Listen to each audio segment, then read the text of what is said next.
and they tend to be quite conservative in the sense of sticking to the recognized methodology that we've mentioned many times. Most of these tafsirs are only partial tafsirs of the Qur'an. They take up certain verses because, as is quite famous, al-Ghazali and others, they mentioned there's only about 500 verses in the Qur'an that are directly of legal, that have direct legal implications. And so some of them don't even deal with a majority of the verses in the Qur'an. They take very selected readings. The major exception to that is al-Qurtubee in his al-Jaami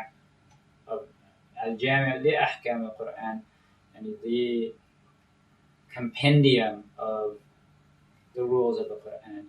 He makes a tafsir of every single verse, although he focuses heavily on fiqh issues. The first person who is famous for having done a fiqhi tafsir was Abu Bakr al-Razi, the Hanafi scholar who died in 370 AH. Now there is a tafsir that's called Tafsir al-Imam al-Shafi'i, the Ayat al-Ahkaam, or something to that effect.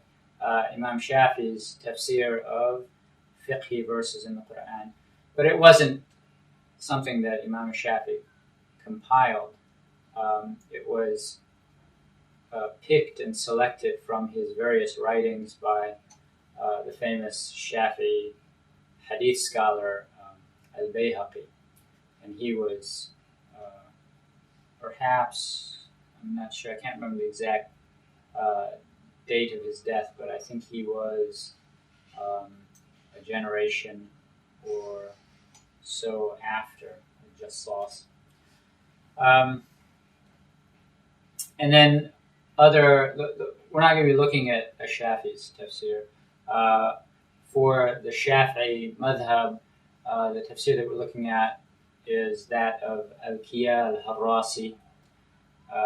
He died in 508 after the Hijrah. And Ahkaam al-Qur'an of Ibn al-Arabee al-Maliki died in 543. We will also look at al-Qurtubee's al-Jaami. He died in 671 AH. And the quickest glance at Rawaa'i al-Bayaan. This is a contemporary tafsir of Ayat al-Ahkam. It was apparently, it seems to have been lectures that were delivered by Muhammad Alee al-Saaboonee, who used to teach tafsir at al-Qur'an. He's a Syrian scholar. He ran into some difficulties there because of his Ash'ari viewpoints. And so he no longer teaches there, hasn't taught there for a long time. But he's a major contemporary scholar of tafsir. And so he takes about 20 or so passages from the Qur'an, 2-volume work. Each volume has about roughly 20 lectures, muhadarat, and each of them deals with a particular passage, and that becomes a theme. Then each passage has a topic, such as the prohibition of liquor, the prohibition of riba, rules on marriage, divorce, oaths, jihad, etc. So if we look at our tafsirs now, Ahkaam al-Qur'an, the first of them by Abu Bakr Ahmad ibn Ali al-Jassaas al-Razi. Al-Razi means that he was born in Al-Rai, which, as we said, with regard to Fakhr al-Razi, it's a town that basically the modern city of Tehran was built near it, and then as it expanded, it grew up to include Rawaa'i. And al-Jassaas means the plasterer. I don't know if he was a plasterer as a young man, or if that was something related to his family's traditional profession. Anyway, at the age of 19, he went to Baghdad to study with the leading Hanafi scholar of his time, Ali ibn Hassan al-Karachi. And he also studied fiqh with al-Karachi.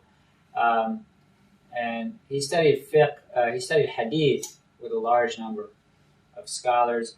One of his sheikhs was also a sheikh of al-Qurtubee. Another of his sheikhs was al-Tabarani. And al-Karachi advised him to go to Naysapur to study hadith methodology with Abu Abdullah al-Hakim, the compiler of al-Mustadrak. So he had some very heavyweight hadith teachers. And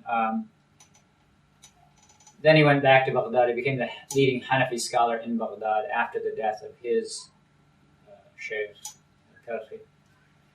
He wrote a book on usul al-fiqh, which has survived in manuscript.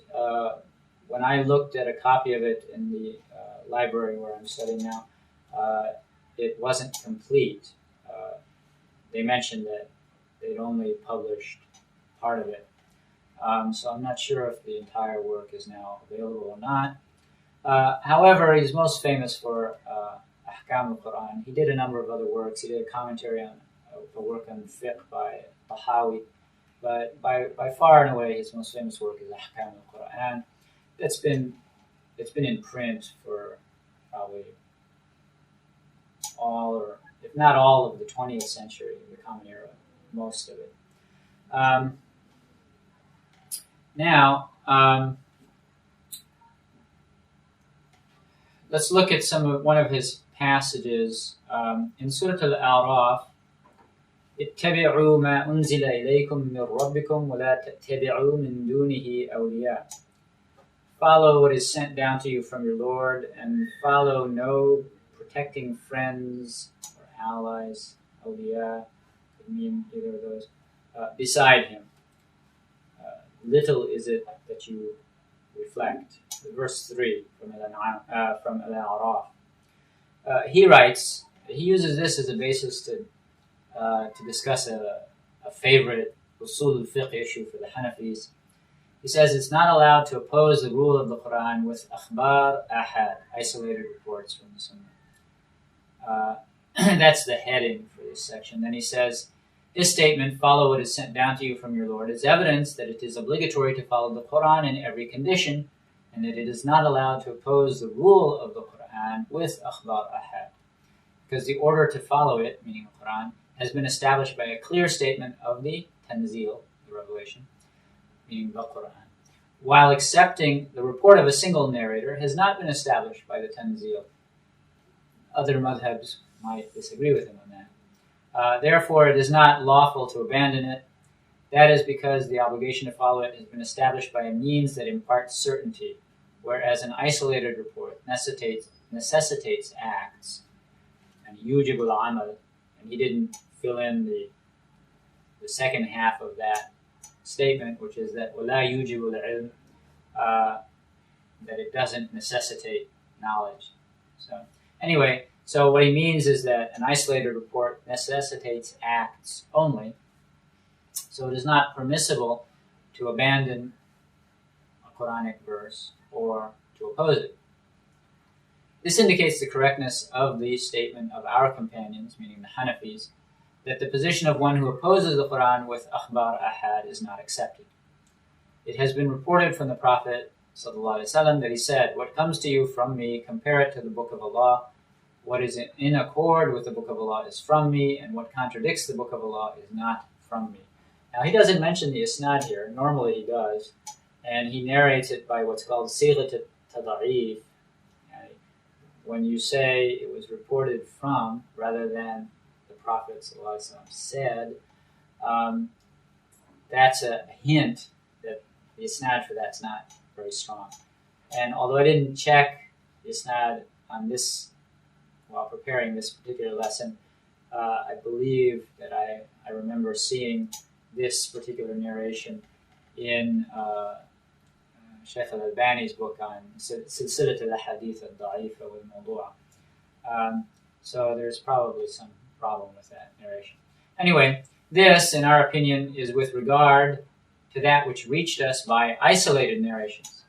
As for that which is established by tawatur, it is possible for the Qur'an to be limited by it, tafseers al-Qur'an bihi, and also for it, meaning the Qur'an, to be abrogated by it.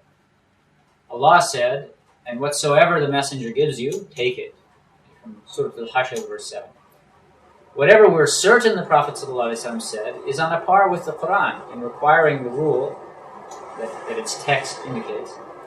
It is allowed for one to make tafseers or nafs of the other and vice versa.